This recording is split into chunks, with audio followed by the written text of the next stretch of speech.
अस्सलाम वालेकुम। जी, आज का लेक्चर हम स्टार्ट करते हैं। जो टॉपिक्स मैंने आपको दिए थे असाइनमेंट्स के लिए, तो आप लोग उसे कोशिश कीजिएगा कि 24 मई तक आप उसे सबमिट करवा दें। ठीक है, अब तक आपको काफ़ी टाइम मिल गया, आई थिंक कंप्लीट हो चुका होगा। 24 मई तक आप मुझे सबमिट करवा दें। ईमेल एड्रेस मैं आपसे शेयर कर दूंगी, उस पर आप सबमिट करवाएंगे। और जब यूनिवर्सिटी ओपन होगी तो उसके बाद आप जो है उसकी हार्ड कॉपी भी मुझे सबमिट करवाएंगे। ठीक है। और हमने जो है वो आज न्यूक्लियोफिलिक और इलेक्ट्रोफिलिक सब्स्टिट्यूशन रिएक्शन देखने हैं एरोमेटिक और एलिफेटिक कंपाउंड्स में। हाइड्रोकार्बन्स का आपको पता है कि हाइड्रोकार्बन्स जो हैं वो एलिफेटिक होते हैं और एरोमेटिक होते हैं। एलिफेटिक आपके जो है ओपन चेन कंपाउंड जो है वो आपके एलिफेटिक कंपाउंड हैं। एरोमेटिक का आपको हमने बताया कि एरोमेटिक्स कंपाउंड्स वो हैं जो कि हक्कल रूल्स को फॉलो कर रहे होते हैं, जिसमें कॉन्जुगेशन होती है। ठीक है, उसका स्ट्रक्चर जो है वो प्लेनर होता है। एरोमेटिक कंपाउंड्स को हम इसमें डिस्कस कर चुके हैं। और एलिफेटिक में आपके पास जो है वो अल्केन्स हैं, साइक्लो अल्केन्स हैं, अल्कीन्स और अल्काइन हैं, जितने भी ओपन चेन हैं। और साइक्लो अल्केन जो है वो आपके क्लोज चेन है, बट इसके अंदर अल्टरनेट डबल बॉन्ड मौजूद नहीं होते। ठीक है।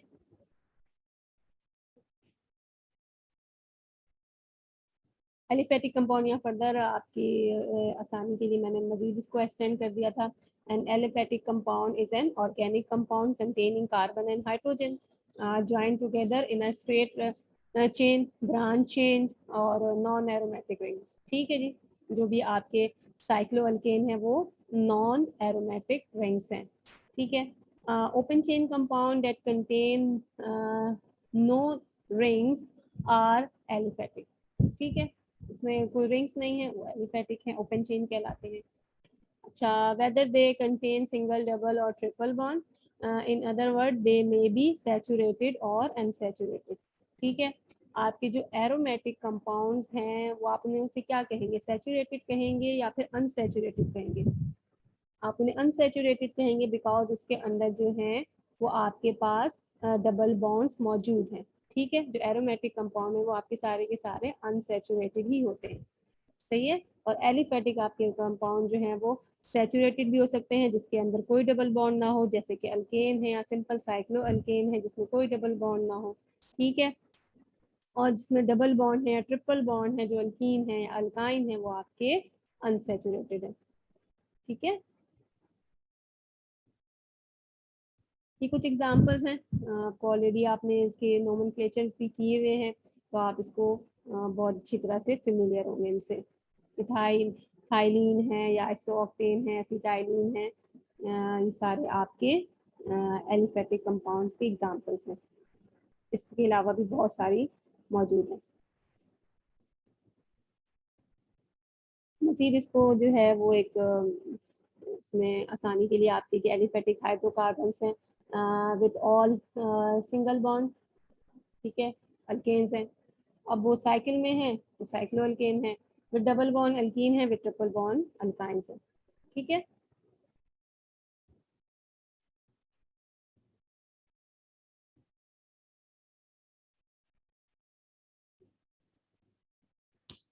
तो प्रॉपर्टी क्या होती है एलिफेटिक कंपाउंड के? शुरू में भी फर्स्ट सेकंड क्लास में हमने जो है वो हाइड्रोकार्बन्स को डिस्कस किया था, वहाँ पे हमने प्रॉपर्टी बताई थी कि ये बहुत ज़्यादा फ्लेमेबल हैं और ज़्यादातर एलिफेटिक कंपाउंड जो हैं वो फ्लेमेबल हैं, तो एनर्जी जनरेट करते हैं। एनर्जी जनरेट कर रहे हैं तो एज अ फ्यूल यूज हो रहे होते हैं।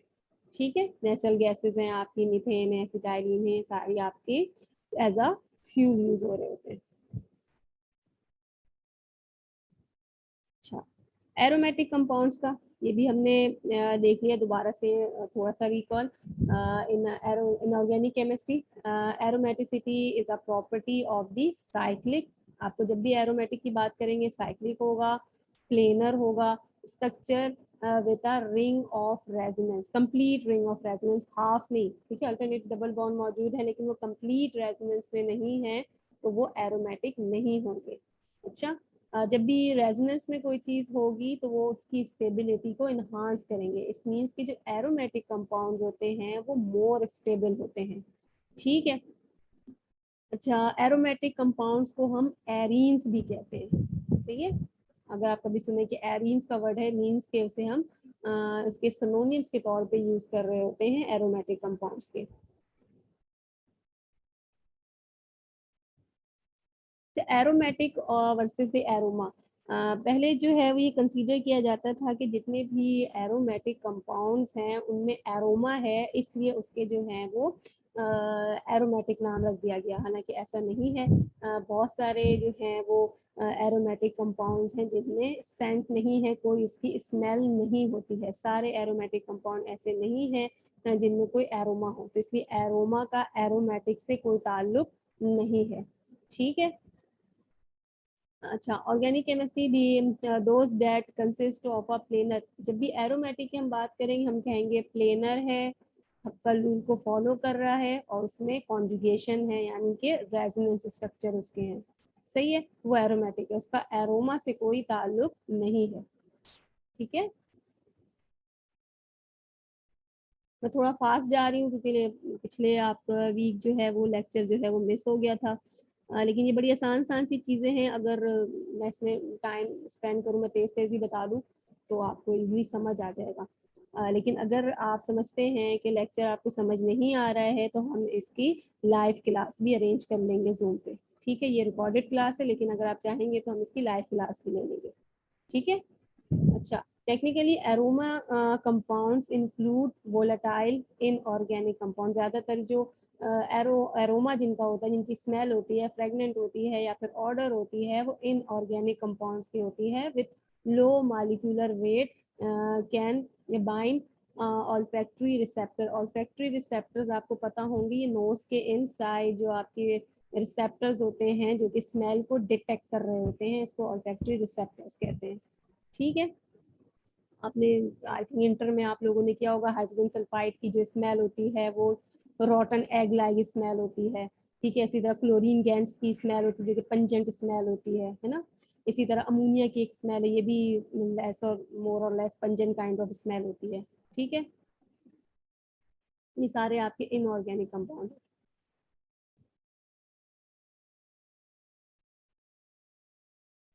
इलेक्ट्रोफाइल और न्यूक्लियोफाइल्स। इलेक्ट्रोफाइल्स और न्यूक्लियोफाइल्स आपने बहुत दफा सुना होगा। ठीक है। Electrophiles and nucleophile are the chemical species that donate. Electrophile है और न्यूक्लियोफाइल्स की हम बात कर रहे हैं दैट डोनेट और accept electron to form a new chemical form। ठीक है। इलेक्ट्रोफाइल्स क्या होंगे? भाई ये इलेक्ट्रॉन डेफिशिएंट है, यकीनन ये इलेक्ट्रॉन को एक्सेप्ट कर रहे होंगे। न्यूक्लियोफाइल क्या होंगे? ये इलेक्ट्रॉन रिच होते हैं, ये इलेक्ट्रॉन्स को डोनेट कर रहे होंगे। ठीक है। आयंस और atom that is in some manner deficient in electron. जब भी वो इलेक्ट्रॉन की डेफिशिएंसी होगी वो हैं इलेक्ट्रोफाइल्स हैं। ठीक है। और nucleophile functional group are those which have electron rich atom able to donate a pair of electron to form a new covalent bond। ठीक है। इलेक्ट्रॉन रिच हैं न्यूक्लियोफाइल, जब भी बात करेंगे वो इलेक्ट्रॉन रिच हैं, और इलेक्ट्रोफाइल की जब बात करेंगे वो इलेक्ट्रॉन डेफिशिएंट हैं। अच्छा, इन पे ये ज़रूरी नहीं है कि न्यूक्लियोफाइल पे हमेशा नेगेटिव चार्ज हो, इलेक्ट्रोफाइल पे हमेशा पॉजिटिव चार्ज हो। ठीक है। ये इलेक्ट्रॉन डेफिशिएंट स्थिति है, इन पे पॉजिटिव चार्ज भी हो सकता है और ये न्यूट्रल भी हो सकते हैं। इसी तरह न्यूक्लियोफाइल ये इलेक्ट्रॉन रिच स्पीशीज हैं, इन पे जो है वो नेगेटिव चार्ज भी हो सकता है और ये न्यूट्रल भी हो सकते हैं। ठीक है। बेसिक डेफिनेशन आप जो करेंगे वो इलेक्ट्रॉन रिच और इलेक्ट्रॉन डेफिशिएंट की बात करेंगे। ठीक है।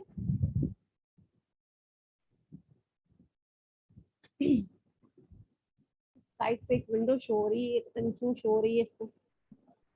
मैं कुछ लगाया वो नहीं, फिर भी रिमूव करने गया है, खत्म नहीं होंगे।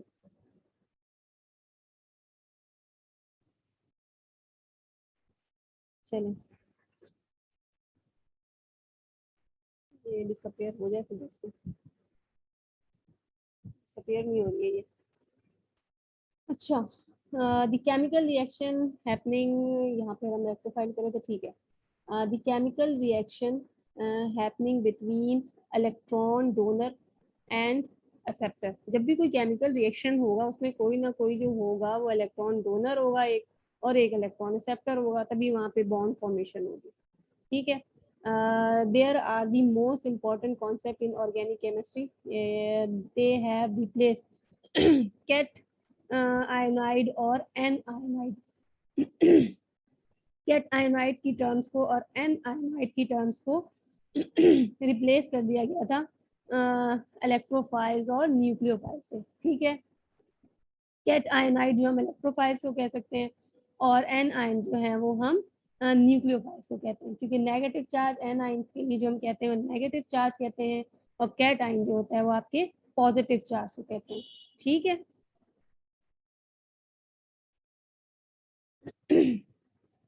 ये इसकी इलेक्ट्रोफाइल की कुछ डिफरेंस है इलेक्ट्रोफाइल और न्यूक्लियोफाइल्स का। पॉजिटिवली लोडेड और न्यूट्रल स्पीशी, आपको बताया पहले भी कि इलेक्ट्रोफाइल जो जरूरी नहीं है कि उन पे जो है वो पॉजिटिव ही चार्ज हो, वो न्यूट्रल भी हो सकते हैं। ठीक है। Are called electrophile that are deficient in electron. बस आपको एक चीज पता होगी, इलेक्ट्रोफाइल जो होंगे वो डेफिशिएंट होंगे in electrons and can accept a couple of electron. अच्छा, these are also called species that love electron। अच्छा, फिलिक के मीनिंग होते हैं लव। ठीक है। इलेक्ट्रो की मीनिंग आपको पता है इलेक्ट्रॉन, फिलिक के मीनिंग हो गया आपके लव, तो इलेक्ट्रॉन के लवर होते हैं ये। ठीक है। The term electrophile can be split into electro, ये आपको डिफाइन कर दिया, electro divide into electron and the phile means the loving. They are electron deficient. ठीक है, इलेक्ट्रॉन डेफिशिएंट है इसलिए इलेक्ट्रॉन लविंग है। अच्छा, दे आर पॉजिटिवली चार्ज और न्यूट्रल, न्यूट्रली चार्ज। अच्छा, दे अट्रैक्ट, अब जब ये पॉजिटिव हैं तो किसको अट्रैक्ट करेंगे, यकीनन ये किसी नेगेटिव को अट्रैक्ट करेंगे। They attract electron, they undergo electrophilic addition and electrophilic substitution. ठीक है। बिल्कुल, ये इलेक्ट्रॉन को लव करते हैं तो ये इलेक्ट्रोफिलिक सब्स्टिट्यूशन और इलेक्ट्रोफिलिक एडिशन रिएक्शन देंगे। अच्छा, an electrophile is also called the Lewis acid. Lewis acid, ठीक है, जो कि इलेक्ट्रॉन को एक्सेप्ट करेगा। ठीक है। लुईस एसिड्स क्या होते हैं, जो इलेक्ट्रॉन एक्सेप्ट करते हैं। लुईस बेस क्या होते हैं, जो इलेक्ट्रॉन्स को डोनेट करते हैं। इसलिए न्यूक्लियोफाइल्स आपके क्या होंगे, वो लुईस बेसिस होंगे। ठीक है। ठीक है, यहाँ बताया nucleophile is also called the Lewis basis. ठीक है।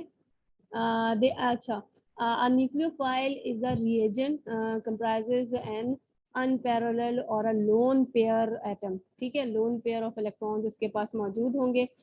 as a nucleophile is the wealthy in electrons। ठीक है, ये इलेक्ट्रॉन रिच हैं, वेल्थ है इनके पास इलेक्ट्रॉन्स की। It's look for deficient electron, यकीनन जब ये इलेक्ट्रॉन रिच हैं तो ये किसी इलेक्ट्रॉन डेफिशिएंट स्पीशी के साथ रिएक्ट करेंगे।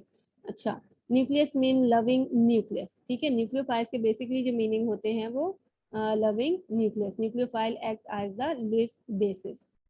The term nucleophile can be split, जैसे कि इलेक्ट्रोफाइल स्प्लिट हुआ था इसी तरह न्यूक्लियोफाइल स्प्लिट हुआ। Nucleo drive from the nucleus and the phile which meaning love. ठीक है, nucleus loving. They are electron rich and hence nucleus loving है, इलेक्ट्रॉन रिच है इसलिए आप जो है वो किसी भी इलेक्ट्रॉन डेफिशिएंट को की तरफ अट्रैक्ट करेंगे। दे आर नेगेटिवली चार्ज और neutrally charge, neutrally not charge. They donate electrons. ठीक है, जब डोनेट इलेक्ट्रॉन कर रहे हैं तो वो क्या हो गए, लुईस बेसिस हो गए। और they undergo nucleophilic addition and nucleophilic substitution reaction. ठीक है, वो जो इलेक्ट्रोफाइल्स होते हैं वो इलेक्ट्रोफिलिक सब्स्टिट्यूशन रिएक्शन देते हैं, ये इलेक्ट्रोफिलिक एडिशन रिएक्शन देते हैं। इसी तरह न्यूक्लियोफाइल्स क्या होते हैं, जो आपके न्यूक्लियोफिलिक एडिशन या फिर न्यूक्लियोफिलिक सब्स्टिट्यूशन रिएक्शन देते हैं। ठीक है। मजीद ये डिफरेंस आप इसको देख लीजिएगा, ये आपकी आसानी के लिए 2-3 दफ़ा रिपीट हो गया है। ठीक है। अच्छा जी,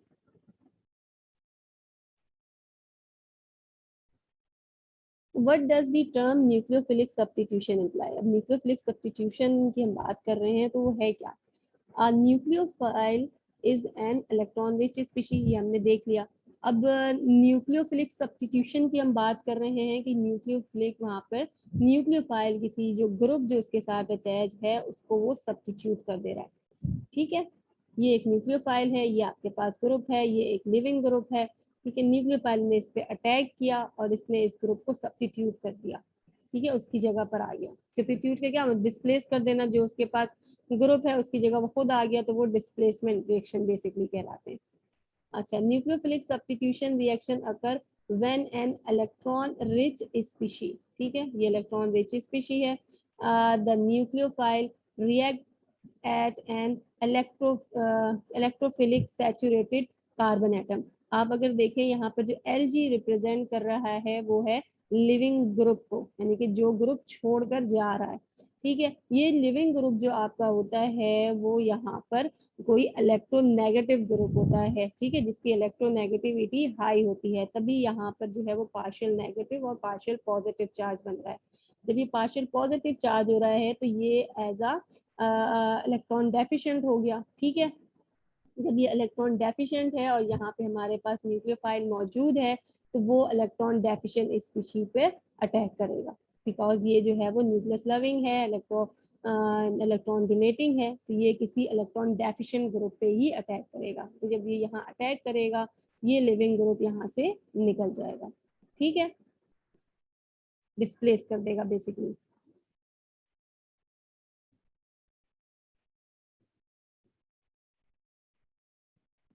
ये इलेक्ट्रोफिलिक, हम यहाँ पे इसको इलेक्ट्रोफिलिक कह रहे हैं क्योंकि यहाँ पर आपका लिविंग ग्रुप लगा हुआ है जो कि यहाँ पर इलेक्ट्रोनेगेटिव है, इलेक्ट्रोनेगेटिव है तो पोल क्रिएट हो रहा है और इसको इलेक्ट्रॉन डेफिशिएंट कर रहा है।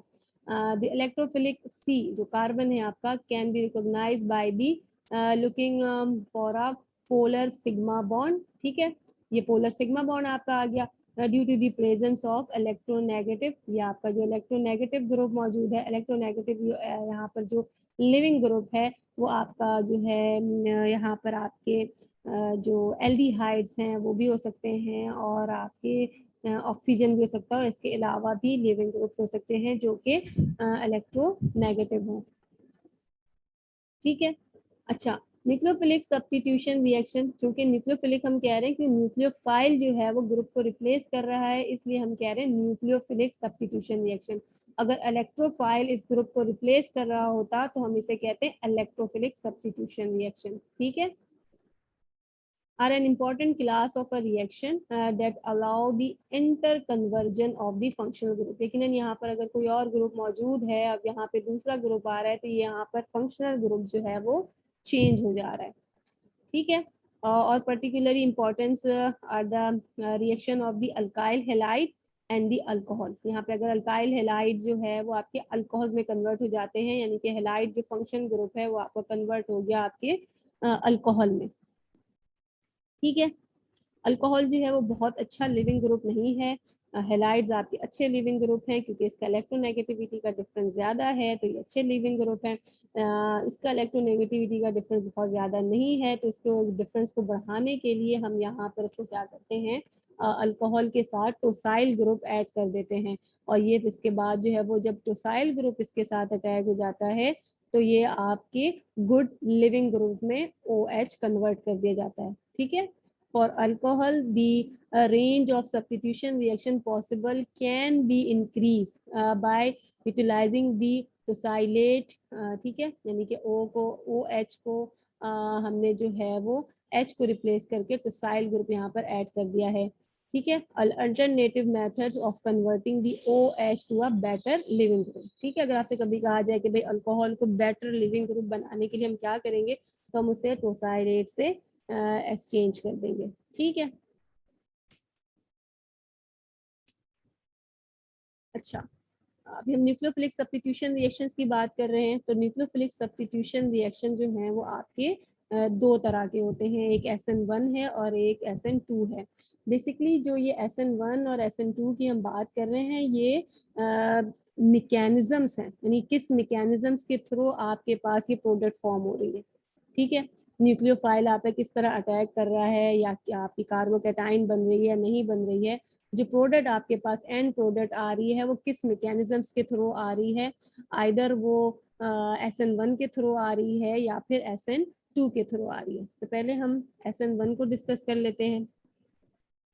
SN1 indicates a substitution nucleophilic unimolecular.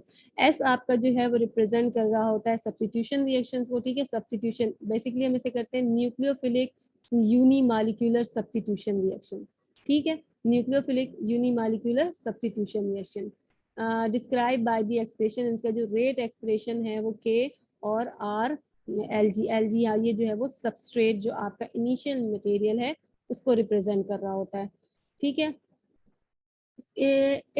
This implies that the rate determining step, जो आपका रेट डिटरमाइनिंग स्टेप है वो किसी भी रिएक्शंस का स्लोएस्ट स्टेप जो होता है वो रेट डिटरमाइनिंग स्टेप होता है। तो यहाँ पर इसका जो रेट है वो डिपेंड कर रहा है सिर्फ एक मॉलिक्यूल पे, जैसे हम इसको SN1 कहते हैं, यूनिमॉलिक्यूलर पे, यानी कि जो आपका स्टार्टिंग मटेरियल है, जो सबस्ट्रेट है, वो उस पे उसका रेट ऑफ रिएक्शन डिपेंड कर रहा होता है, यानी कि न्यूक्लियोफाइल पे इसका रिएक्शन डिपेंड नहीं कर रहा होता, ठीक है। SN1 रिएक्शन जो है वो आपका सिर्फ स्टार्टिंग मटेरियल जो सबस्ट्रेट है उस पे डिपेंड कर रहा होता है, न्यूक्लियोफाइल पे डिपेंड नहीं कर रहा होता, ठीक है। दैट्स वाई इसे हम यूनिमॉलिक्यूलर सब्स्टिट्यूशन रिएक्शंस कहते हैं, ठीक है। Nucleophilic unimolecular substitution reaction, unimolecular सिर्फ एक मॉलिक्यूलर पे इसका रेट डिपेंड कर रहा होता है। Rate of the reaction depends on the starting material और the substrate of the compound,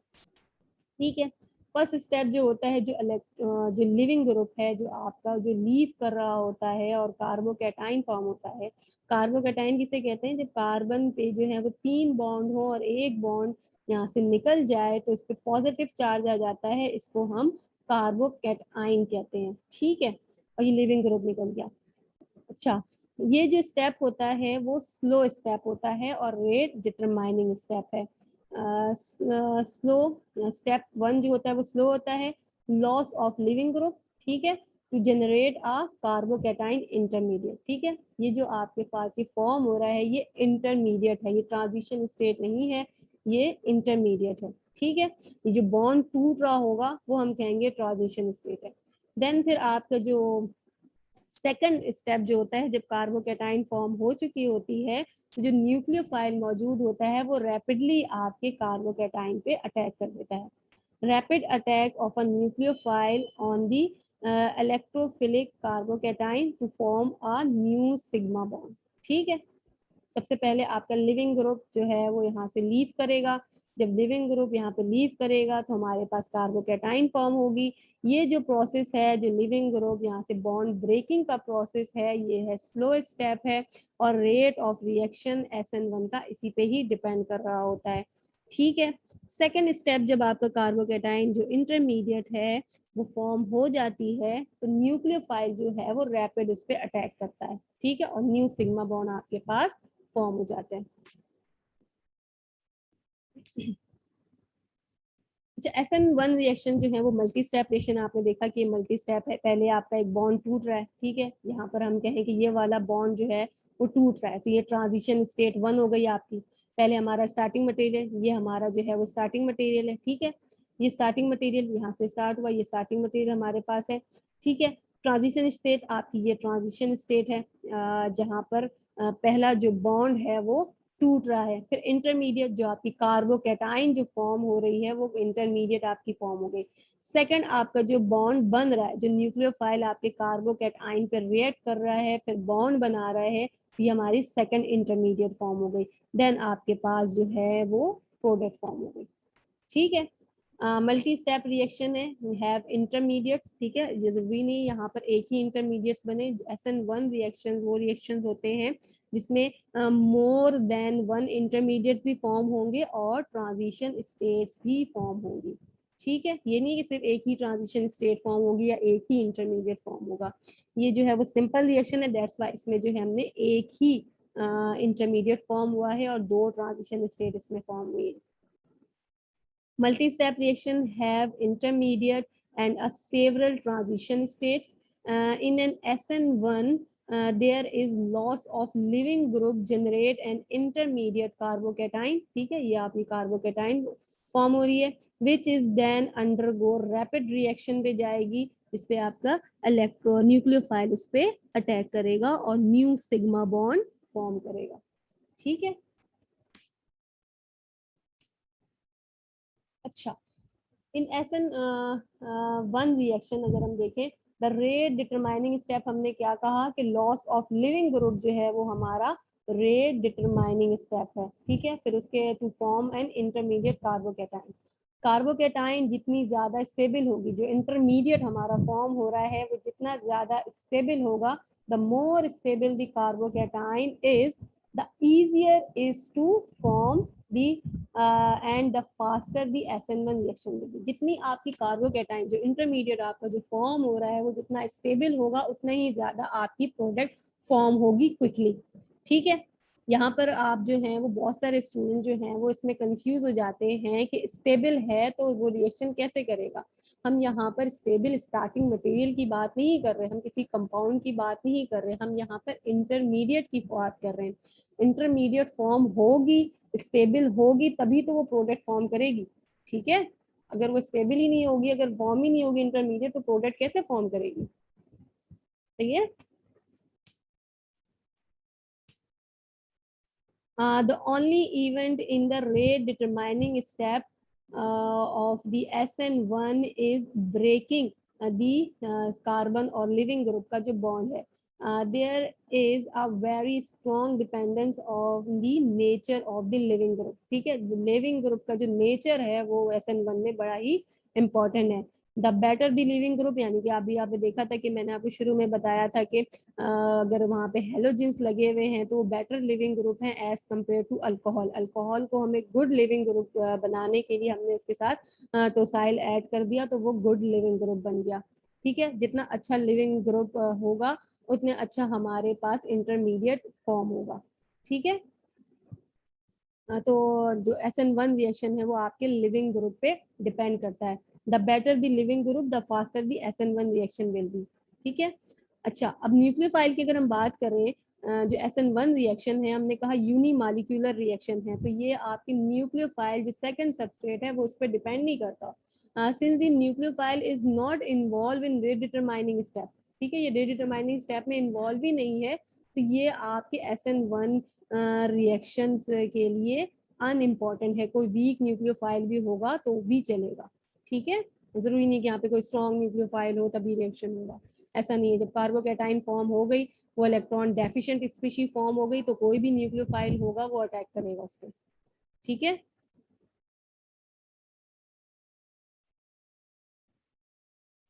अच्छा, स्टीरियो केमिस्ट्री अगर हम देखें SN1 रिएक्शंस की, यहाँ पर अभी हम स्टीरियो केमिस्ट्री आपकी बहुत डिटेल में जो नेक्स्ट आपके कुछ लेक्चर्स होंगे वो स्टीरियो केमिस्ट्री से रिलेटेड होंगे, जिसमें आइसोमर्स को हम सारे आइसोमर्स को डिस्कस करेंगे। यहाँ पर अभी आपको सिर्फ सुपरफिशियली पता होना चाहिए कि SN1 में कौन से स्टीरियो आइसोमर्स फॉर्म हो रहे हैं, बाकी हम स्टीरियो आइसोमर्स को स्टीरियो केमिस्ट्री के चैप्टर में जो है वो डिस्कस कर लेंगे।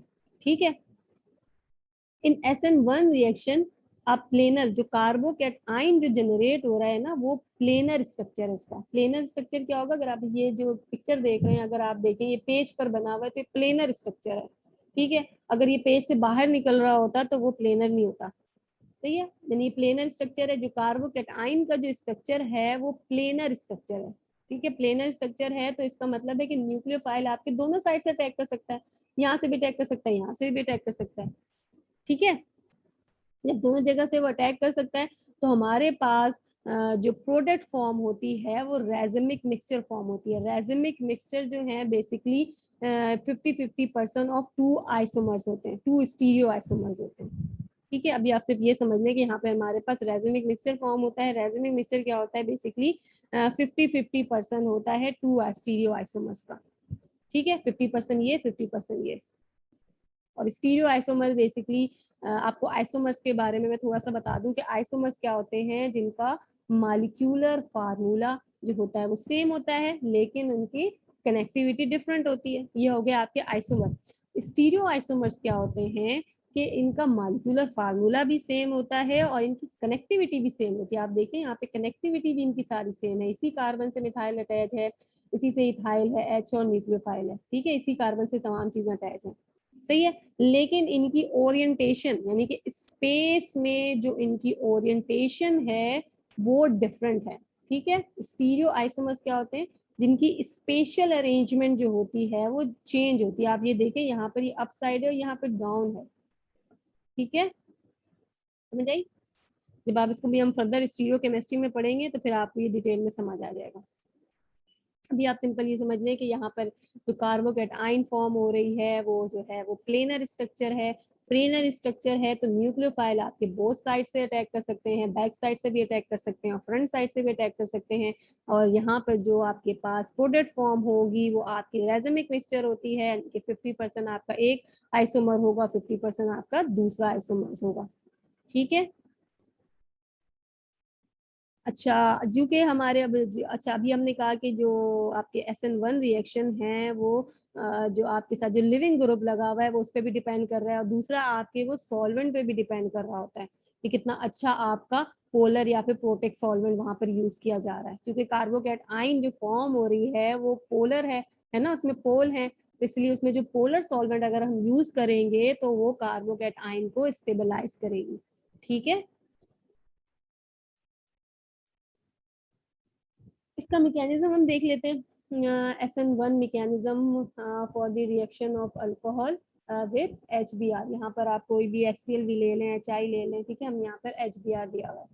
फर्स्ट स्टेप में आप देखेंगे हमारे पास अल्कोहल है। ठीक है, अल्कोहल मौजूद है, अल्कोहल के ऊपर आपके पास लोन पेयर है। सिंपल जो फर्स्ट आपका जो रिएक्शन हो रहा है वो एसिड बेस रिएक्शन हो रहा है। ठीक है, क्योंकि एसिड मौजूद है, HBr है, ऑक्सीजन के ऊपर लोन पेयर है, इसने H एक्सट्रैक्ट कर लिया। जब H एक्सट्रैक्ट कर लिया तो आपके पास ऑक्सीजन पे यहाँ पर पॉजिटिव चार्ज आ गया। ठीक है, अब ये जो अल्कोहल था वो एक गुड लिविंग ग्रुप बन गया, ऐसे ही है, गुड लिविंग ग्रुप बन गया ना। वाटर यहाँ से जो निकलेगा वाटर निकलेगा, वो स्टेबल होगा।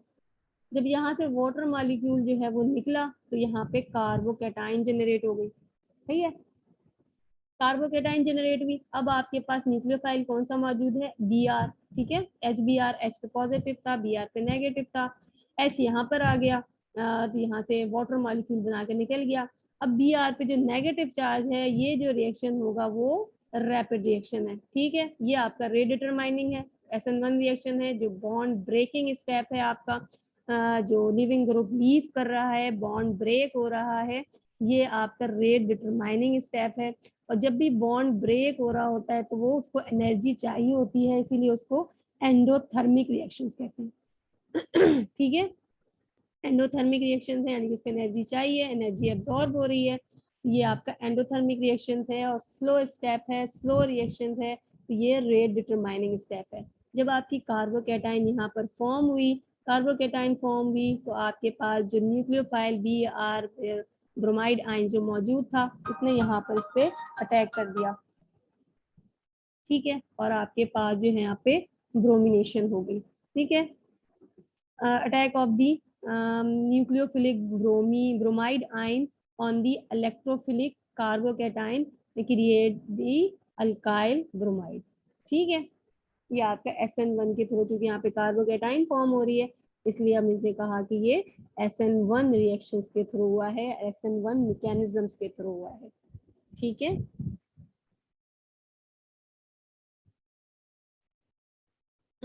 अच्छा यहाँ पर आपके ये ड्रॉ करना है, draw the SN1 mechanism of the following reactions. ठीक है, ये आपके पास जो है वो ब्रोमीन यहाँ पे मौजूद है एज अ फंक्शनल ग्रुप। अब यहाँ पर जो है वो OCH3 आ जा रहा है। ठीक है, इधर फॉर्म हो जा रही है, तो आपने इसका जो है वो मैकेनिज्म ड्रॉ करना है थ्रू SN1 मैकेनिज्म्स के। ठीक है, इसका यहाँ पर ये वाला तो आप कर लेंगे, ये सेम पिछले की तरह ही होगा। ठीक है, इसी तरह ही होगा, कार्बोकेटाइन यहाँ भी फॉर्म होगी। ये आपका गुड लिविंग ग्रुप है तो यहाँ से ये आराम से निकल जाएगा और यहाँ पे पॉजिटिव चार्ज आ जाएगा। जब पॉजिटिव चार्ज आ जाएगा तो यहाँ पर ये तो HBr बना लेगा, है ना, बी और H है, यहाँ पे HBr बना लेगा। यहाँ पे आपके CH3 और O पे नेगेटिव चार्ज होगा, ये इस पे अटैक करेगा कार्बोकेटाइन पे। तो आप इसी तरह यहाँ पर जो प्रोडक्ट बनाएंगे वो आप दो प्रोडक्ट बनाएंगे इस तरह से। ठीक है, ठीक है, आप एक ही बना लीजिएगा अभी, दो आप जो है जब स्टीरियो केमिस्ट्री में पढ़ लेंगे उसके बाद फिर आपसे मैं 2 बनवाऊंगी। अभी आप सिर्फ एक ही प्रोडक्ट बनाएंगे कि आप मैकेनिज्म ड्रॉ करें और बस ये बना दें। ठीक है, इंशाल्लाह आप ये कर लेंगे। मुश्किल तो नहीं है। अच्छा, ठीक है। इसके बाद जो है वो आपका SN2 है। SN2 भी मैं आपको रिकॉर्ड करके सेंड करती हूँ। पहले आप इसको देख लें और इसको समझ लें, फिर आपको मैं SN2 सेंड करती हूँ। ठीक है, चलें जी, अल्लाह हाफिज। और कोई भी क्वेश्चन हो, अगर आपको कुछ समझ में नहीं आ रहा, मजीद उसकी आपको डिटेल पता करनी हो, तो आप मुझे ग्रुप में मैसेज कर दीजिएगा। और फर्दर कोई भी इंफॉर्मेशन अगर आपको समझते हैं कि वो मैं बहुत तेज गई हूँ और आपको समझ नहीं आई है, तो हम उसे दोबारा रिपीट कर लेंगे। ठीक है, चलिए जी, अल्लाह हाफिज।